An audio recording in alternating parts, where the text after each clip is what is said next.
मित्रों, जय श्री कृष्णा। आज आप लोग श्रीमद् भागवत गीता के 9वें अध्याय का महात्म्य सुनेंगे। भगवान शिव कहते हैं, पार्वती, अब मैं आदर पूर्वक 9वें अध्याय का महात्म्य वर्णन करूंगा। तुम स्थिर होकर सुनो।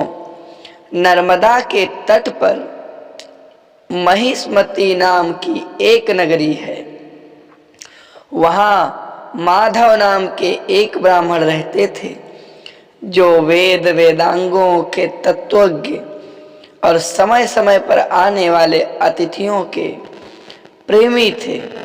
उन्होंने विद्या के द्वारा बहुत धन कमाकर एक महान यज्ञ का अनुष्ठान आरंभ किया। उस यज्ञ में बलि देने के लिए एक बकरा मंगाया गया। जब उसके शरीर की पूजा हो गई, तब उसको आश्चर्य में डालते हुए उस बकरे ने हंसकर उच्च स्वर में कहा, हे ब्राह्मण, इन बहुत से यज्ञों द्वारा क्या लाभ है? इनका फल तो नष्ट हो जाने वाला तथा ये जन्म, जरा और मृत्यु के भी कारण है। यह सब करने पर भी मेरी जो वर्तमान दशा है, इसे देख लो।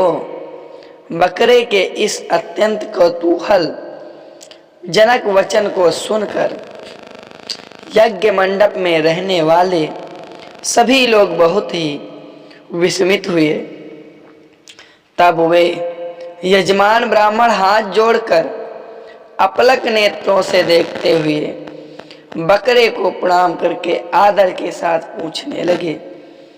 ब्राह्मण बोले, आप किस जाति के थे? आपका स्वभाव और आचरण कैसा था? तथा जिस कर्म से आपको बकरे की योनि प्राप्त हुई है, यह सब मुझे बतलाइए। बकरा बोला, ब्राह्मण, मैं पूर्व जन्म में ब्राह्मणों के अत्यंत निर्मल कुल में उत्पन्न हुआ था। समस्त यज्ञों का अनुष्ठान करने वाला और वेद विद्या में प्रवीण था। एक दिन मेरी स्त्री ने भगवती दुर्गा की भक्ति से विनम्र होकर अपने बालक के रोग की शांति के लिए बलि देने के निमित्त मुझसे एक बकरा मांगा। तत्पश्चात जब चंडिका के मंदिर में वहां बकरा मारा जाने लगा, उस समय उसकी माता ने मुझे श्राप दे दिया। ओ ब्राह्मणों, मैं नीच पापी, तू मेरे बच्चे का वध करना चाहता है, इसलिए तू भी बकरे की योनि में जन्म लेगा। द्विज श्रेष्ठ तब कालवश मृत्यु को प्राप्त होकर मैं बकरा हो गया। यद्यपि मैं पशु योनि में पड़ा हूं, तो भी मुझे अपने पूर्व जन्मों का स्मरण बना हुआ है। ब्राह्मण, यदि आपको सुनने की उत्कंठा हो तो मैं एक और भी आश्चर्य की बात बताता हूं। कुरुक्षेत्र नामक एक नगर है, जो मोक्ष प्रदान करने वाला है। वहां चंद्र शर्मा नामक एक सूर्यवंशी राजा राज्य करते थे। एक समय जब सूर्य ग्रहण लगा था, राजा ने बड़ी श्रद्धा के साथ काल पुरुष का दान करने की तैयारी की। उन्होंने वेद वेदांगों के पारगामी एक विद्वान ब्राह्मण को बुलवाया और पुरोहित के साथ वे तीर्थ के पावन जल से स्नान करने को चले और 2 वस्त्र धारण किए। फिर पवित्र और प्रसन्न चित्त होकर उन्होंने श्वेत चंदन लगाया और बगल में खड़े हुए पुरोहित का हाथ पकड़कर मनुष्यों से घिरे हुए अपने स्थान पर लौट आए आने पर राजा ने यथोचित विधि से भक्तिपूर्वक ब्राह्मण को काल पुरुष का दान किया। तब काल पुरुष का हृदय चीरकर उसमें से एक पापात्मा चंडाल प्रकट हुआ। फिर थोड़ी देर के बाद निंदा भी चांडाली का रूप धारण करके काल पुरुष के शरीर से निकली और ब्राह्मण के पास आ गई।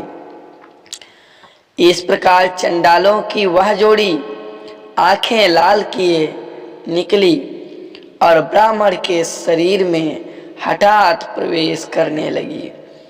ब्राह्मण मन ही मन गीता के 9वें अध्याय का जप करते थे और राजा चुपचाप यह सब कौतुक देखने लगे।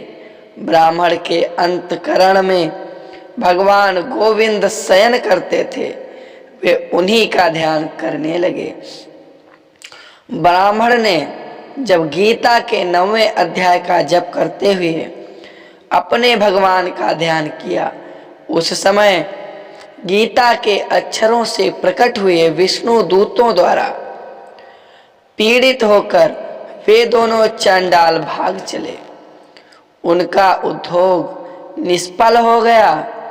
इस प्रकार इस घटना को प्रत्यक्ष देखकर राजा के नेत्र आश्चर्य से चकित हो उठे। उन्होंने ब्राह्मण से पूछा, विप्रवर, इस भयंकर आपत्ति को आपने कैसे पार किया? आप किस मंत्र का जाप तथा किस देवता का स्मरण कर रहे थे? वह पुरुष तथा स्त्री कौन थी? वे दोनों कैसे उपस्थित हुए? फिर वे शांत कैसे हो गए? यह सब मुझे बताओ। ब्राह्मण ने कहा, राजन, चांडाल का रूप धारण करके भयंकर पाप ही प्रकट हुआ था तथा वह स्त्री निंदा की साक्षात मूर्ति थी। मैं इन दोनों को ऐसे ही समझता हूँ। उस समय में गीता के 9वें अध्याय के मंत्रों की माला जपता था। उसी का महात्म्य है कि सारा संकट दूर हो गया। महीपते, मैं नित्य ही गीता के 9वें अध्याय का जप करता हूँ। उसी के प्रभाव से ग्रह जनित आपत्तियों को के पार हो सका हूँ। यह सुनकर राजा ने उसी ब्राह्मण से गीता के 9वें अध्याय का अभ्यास किया। फिर वे दोनों ही परम शांति मोक्ष को प्राप्त हो गए। यह कथा सुनकर ब्राह्मण ने बकरे को बंधन से मुक्त कर दिया और गीता के 9वें अध्याय के अभ्यास से परम गति को प्राप्त किया। प्रेम से बोलो विष्णु भगवान की जय, शंकर भगवान की जय, दुर्गा माता की जय। आप लोगों से निवेदन है कि हमारे चैनल को सब्सक्राइब जरूर कर लें।